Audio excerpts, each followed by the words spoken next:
And I tried hard to be proud of my service, but all I could feel was shame. And racism could no longer mask the reality of the occupation. These were people, these were human beings. I've since been plagued by guilt anytime I see an elderly man, like the one who couldn't walk, who we rolled onto a stretcher and told the Iraqi police to take him away. I feel guilt anytime I see a mother with her children, like the one who cried hysterically and screamed that we are worse than Saddam as we forced her from her home. I feel guilt anytime I see a young girl, like the one I grabbed by the arm and dragged into the street. We are told we are fighting terrorists. The real terrorist was me, and the real terrorism is this occupation.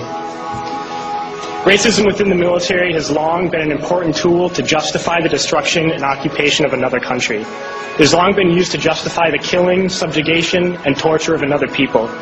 Racism is a vital weapon employed by this government.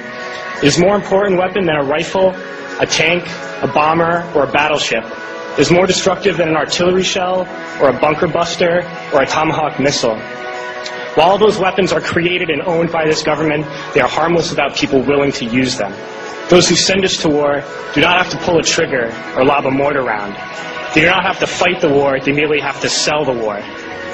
They need a public who is willing to send their soldiers into harm's way. They need soldiers who are willing to kill and be killed without question.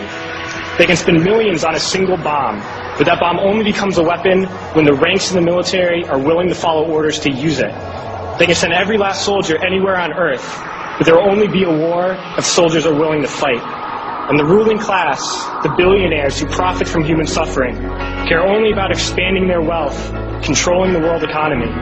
Understand that their power lies only in their ability to convince us that war, oppression, and exploitation is in our interest. They understand that their wealth is dependent on their ability to convince the working class to die to control the market of another country. And convincing us to kill and die is based on their ability to make us think that we are somehow superior. Soldiers, sailors, Marines, airmen have nothing to gain from this occupation. The vast majority of people living in the U.S. have nothing to gain from this occupation. In fact, not only do we have nothing to gain, but we suffer more because of it. We lose limbs, endure trauma, and give our lives. Our families have to watch flag-draped coffins lowered into the earth. Millions in this country without health care, jobs, or access to education must watch this government squander over $450 million a day on this occupation.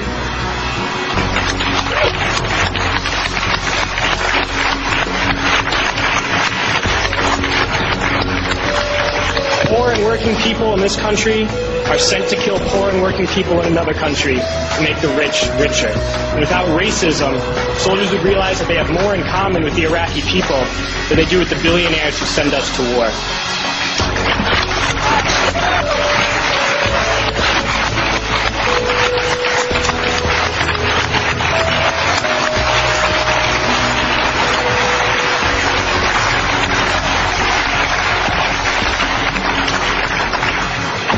I threw families onto the street in Iraq, only to come home and find families thrown onto the street in this country, in this tragic and unnecessary foreclosure crisis. We need to wake up and realize that our real enemies are not in some distant land. They're not people whose names we don't know and cultures we don't understand. The enemy is people we know very well and people we can identify. The enemy is a system that wages war when it's profitable. The enemy is the CEOs who lay us off from our jobs when it's profitable. It's the insurance companies who deny us health care when it's profitable. It's the banks who take away our homes when it's profitable. Our enemy is not 5,000 miles away. They are right here at home. If we organize and fight with our sisters and brothers, we can stop this war, we can stop this government, and we can create a better world.